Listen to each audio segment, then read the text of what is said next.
have to be careful I don't catch fire with all this finery on for this big feast day.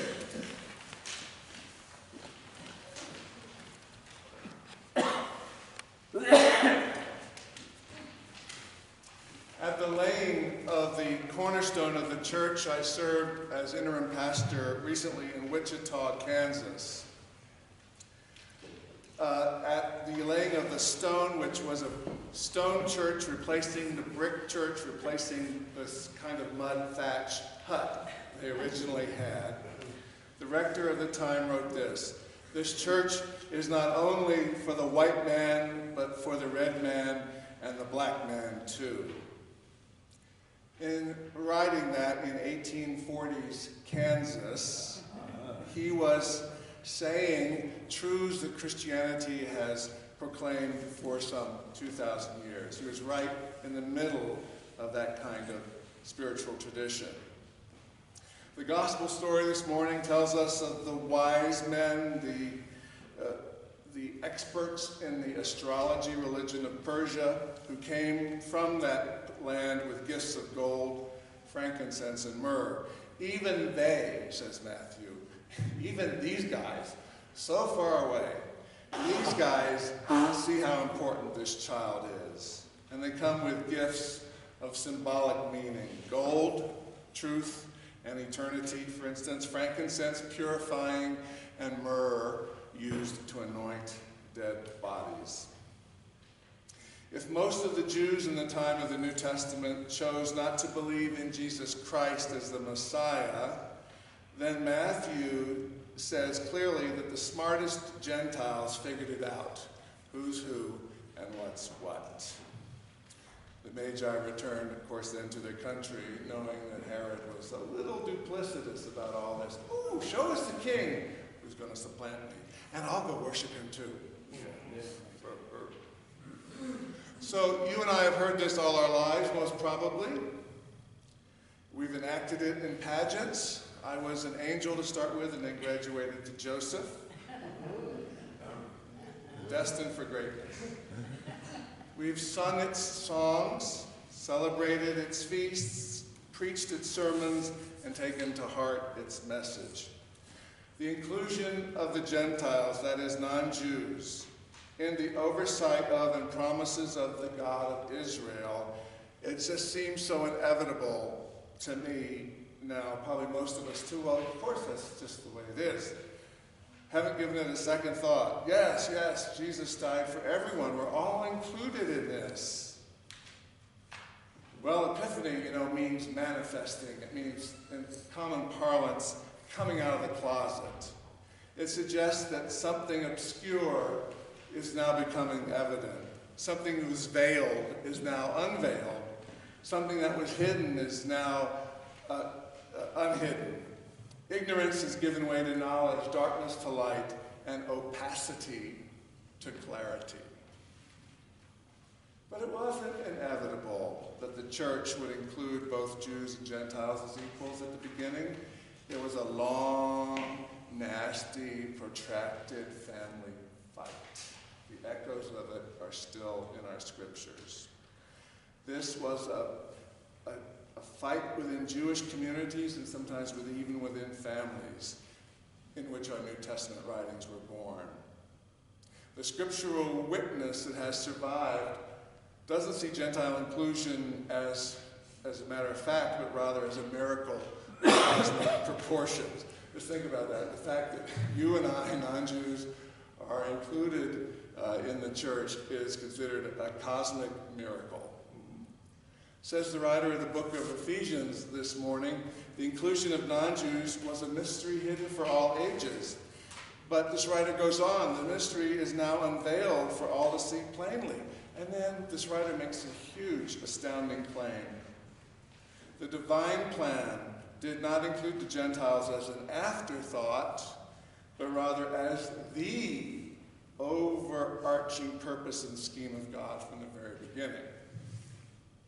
Now, to us Christian ears, 2,000 years later, and how many years we've been Christians hearing this, we go, "Oh yeah, we get it."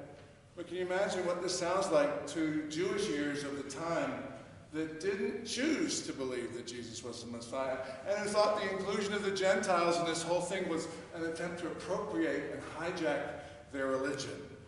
You get a sense of the gratingness that what Ted just so blithely says and understands. Like, ooh, this is a tough thing to hear.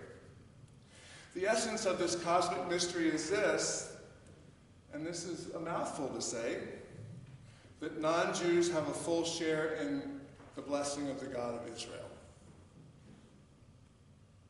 Okay? Along with Jews, Gentiles are now full heirs of the divine promise. No longer stepchildren, but legal and right heirs. No longer are we outside holiness or righteousness, no longer aliens, no longer estranged, but rather citizens with all the rights and privileges of such membership, as we would say.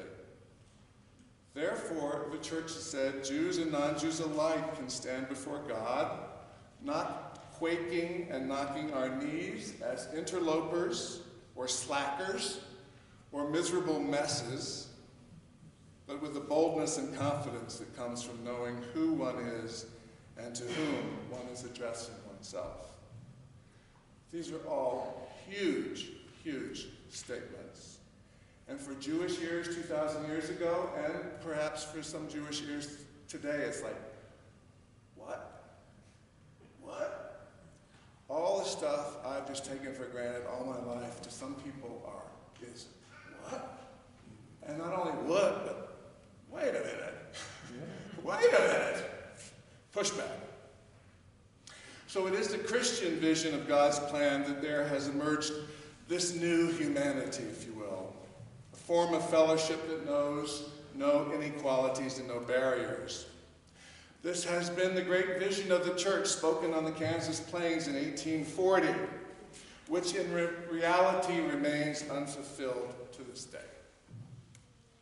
This is why I think we need to celebrate Epiphany, certainly why I do, because I need reminders of the profound implications of the spirituality that we engage, and we so blithely, at least I so blithely just believe. We also must be reminded over and over that these implications of the gospel are still not fully realized. You can identify the struggle here. We still have it. You know, is everybody included in the church? Who is holy enough to stand at the altar? Can you be a woman to stand up there? Can you be a sinner to stand up there? Who is good enough, by the way, to be a Christian? Yeah, I mean, all of these questions we still hear today. And if we think we're a Christian nation, for instance, I think we need to think again. Because it appears to me when I read the newspapers in the morning that accepting everyone as an equal child of God is still a foreign concept. The returns are not fully in our country about, is that true or not? And if it is true, how then should we act? It's revolutionary today as it was 2,000 years ago. The kingdom of heaven has not yet arrived. So, my friends, the witness and message of Jesus still needs to be made manifest, shined out of the closet, get it out there into our world, starting with ourselves and moving outward.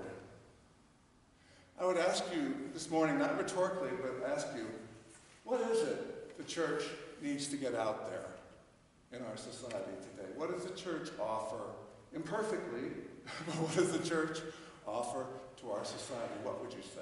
Love. Love. Someone else? Salvation. Salvation. Welcome. Welcome. Acceptance. Acceptance. Reflection. Love. No judgment.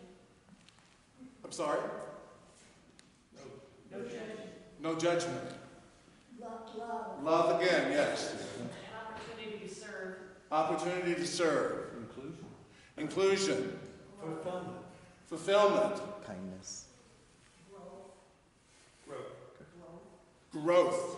That's a concept. Growth, yes. Someone else. I would add truth. I think there is truth. And truth may be pluriform, you know.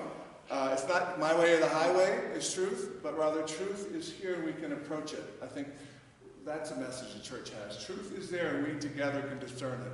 What else? Community. History. Hope. Forgiveness. Fellowship. Salvation. Faith. Beauty. Ooh, who said beauty? Old-fashioned ideas, truth and beauty, aren't they? How old-fashioned? Caring for others. Caring for others. Okay, well, we see it. Okay, we've got the basic tools right here among us for which to share.